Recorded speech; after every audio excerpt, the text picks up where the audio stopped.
اعوذ باللہ من الشیطان الرجیم بسم اللہ الرحمن الرحیم۔ حضرات محترم، اس سے پہلے جو ویڈیو آپ کے سامنے میں نے پیش کی تھی کہ جو لوگ دین حاصل کرتے ہیں اور انہوں نے کتنی محنت سے دین حاصل کیا اور دین حاصل کرنے والوں کا مقام کیا ہے۔ حضرات محترم، جو دین داروں کی توہین کرتا ہے، دین داروں سے مذاق کرتا ہے، اللہ کے نیک بندوں سے مذاق کرتا ہے، ان کا مذاق اڑاتا ہے، اس کا انجام کیا ہوتا ہے۔ حضرات محترم، امام اعظم ابو حنیفہ رحمۃ اللہ تعالی علیہ امام اعظم ہیں، فقہ کے بہت بڑے امام ہیں، جن کو تمام 4 اماموں میں امام اعظم کا لقب ملا۔ حضرات محترم، آپ کے دور کے اندر ایک بندہ ایسا تھا جو آپ سے نفرت کیا کرتا تھا، آپ سے بغض رکھتا تھا، اور جہاں بھی اسے موقع ملتا وہ امام اعظم ابو حنیفہ رحمۃ اللہ تعالی علیہ آپ کے بارے میں لوگوں کے جو ہے وہ ذہن خراب کرتا، لوگوں کو آپ کے خلاف بھڑکاتا، لیکن لوگ اس کی بات نہ سنتے، کیونکہ امام اعظم ابو حنیفہ رحمۃ اللہ تعالی علیہ آپ کا کردار روز روشن کی طرح لوگوں کے سامنے تھا۔ حضرات محترم، یہ کردار بھی کسی عام بندے کا نہیں، امام اعظم ابو حنیفہ رحمۃ اللہ تعالی علیہ وہ امام اعظم ابو حنیفہ کہ جن سے ایک بار سوال کیا گیا کہ حضور آپ کی عمر کتنی ہے؟ آپ نے فرمایا کہ میری عمر 2 سال ہے۔ تو سوال کرنے والے حیران ہوئے کہ 2 سال، اب آپ کی داڑھی مبارک سفید ہے اور 2 سال یہ ممکن تو نہیں ہے، لیکن جب آپ سے اس کی تفسیر پوچھی گئی تو آپ نے فرمایا کہ یہ 2 سال جو ہے، یہ 2 سال کا عرصہ میں نے امام جعفر صادق رضی اللہ تعالی عنہ آپ سے علم دین حاصل کیا اور آپ کی صحبت میں نے وقت گزارا۔ ابو حنیفہ اپنی عمر سمجھتا ہی اس کو ہے، وہ 2 سال جو میں نے امام جعفر صادق کے ساتھ گزارے ہیں، میں اپنی زندگی سمجھتا ہی وہی 2 سال ہوں، وہی 2 سال میری زندگی ہے کہ میں ان لوگوں کے ساتھ میں نے وقت گزارا کہ جنہوں نے اللہ کے نبی کے صحابہ کو دیکھا۔ تو حضرات محترم، وہ امام اعظم ابو حنیفہ رحمۃ اللہ تعالی علیہ آپ سے وہ نفرت رکھتا ہوتا تھا بندہ، اور ہر جگہ آپ کے بارے میں نفرت انگیز کلام کرتا، لوگوں کا ذہن خراب کرتا۔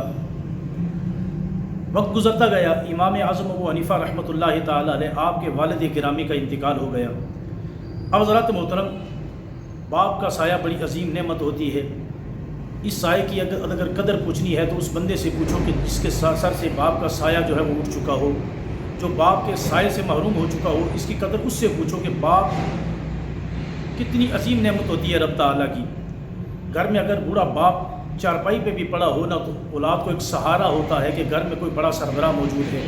لیکن جب باپ کا سایہ سر سے اٹھ جاتا ہے تو انسان جو ہے وہ تنہا ہو جاتا ہے۔ انسان کو اس چیز کی کمی تب محسوس ہوتی ہے، اور انسان اس چیز کو اس وقت محسوس کرتا ہے کہ باپ کا سایہ کتنی عظیم نعمت ہے۔ تو امام اعظم ابو حنیفہ رحمۃ اللہ تعالی علیہ آپ کے والد گرامی کا انتقال ہوا،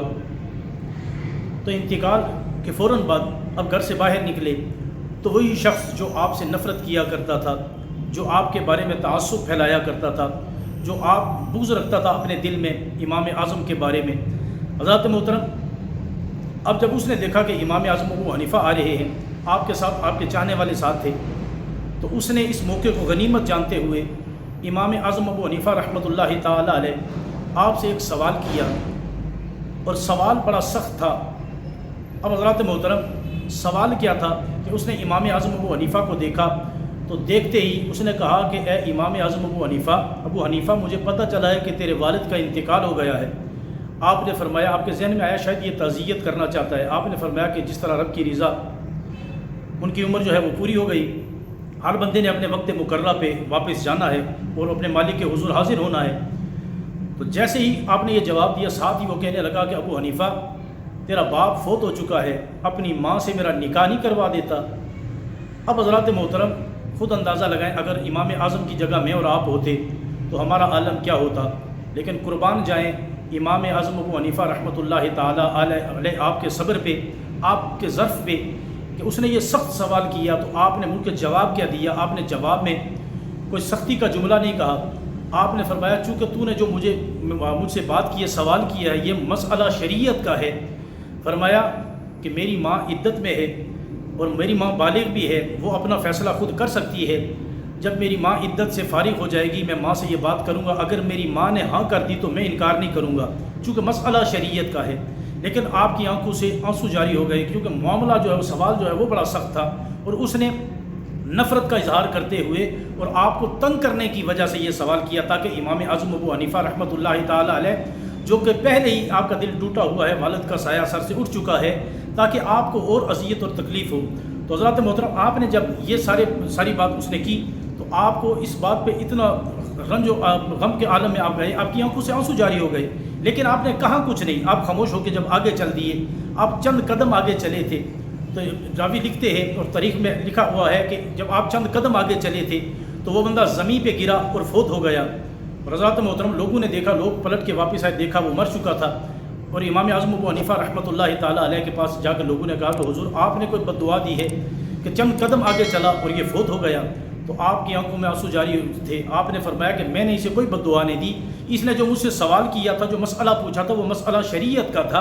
اور میں نے شریعت کے مطابق اسے جواب دیا۔ لیکن ہاں، اس کے دل میں جو تھا، اس کے دلوں کے ارادے رب جانتا ہے، اس کی نیت مجھے تنگ کرنے کی تھی، مجھے تکلیف پہنچانے کی تھی۔ فرمایا کہ اس نے مجھے تنگ کیا، اور یاد رکھنا اس نے مجھے تنگ کرنے کی کوشش کی، اور میں اپنے رب سے پیار کرتا ہوں، اور جو رب سے پیار کرنے والا ہوتا ہے، رب کا بندہ ہوتا ہے، اسے کوئی دنیا میں تکلیف پہنچائے تو یہ بات رب کو گوارا نہیں ہوتی۔ اس کی نیت مجھے تنگ کرنے کی تھی، اس نے مجھے تنگ کیا، اس کا یہ انداز رب کو پسند نہیں آیا، اور رب تعالیٰ نے اس کی زندگی کا خاتمہ فرما دیا۔ تو حضرات محترم، اللہ والوں سے پیار کرنے کا حکم ہے۔ جو اللہ والوں سے اور دینداروں سے پیار کرتا ہے، اللہ تبارک و تعالیٰ اسے دنیا میں بھی عزتیں عطا فرماتا ہے، اور جو دینداروں کی اور اللہ والوں کی انسلٹ اور توہین کرتا ہے، اللہ تبارک و تعالیٰ اسے دنیا میں بھی ذلیل فرماتا ہے، اور رب تعالیٰ اسے آخرت میں بھی ذلیل فرمائے گا۔ اللہ تبارک و تعالیٰ کی بارگاہ میں دعا ہے، اللہ تبارک و تعالیٰ جو کچھ سنایا اس پہ عمل کی توفیق عطا فرمائے۔ وآخر دعوانا ان الحمد للہ۔